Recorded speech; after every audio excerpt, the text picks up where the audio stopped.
Hey, what's good, YouTube? Instructify here. Today I'm going to be showing you guys how you guys can get proximity chat in your creative Fortnite island.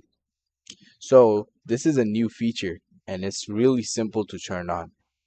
If you're on a keyboard like me, press escape, then go to island settings.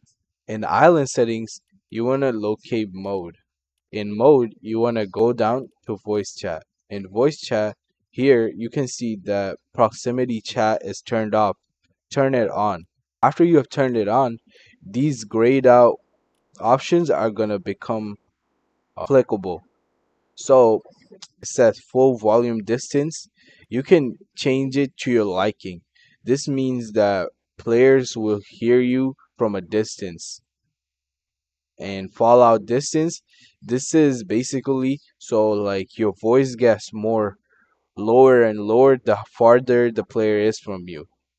That was how you could turn on proximity chat on Fortnite creative map. If this video helped you guys out, make sure you guys like, subscribe, and if you guys need any more help, leave a comment down below.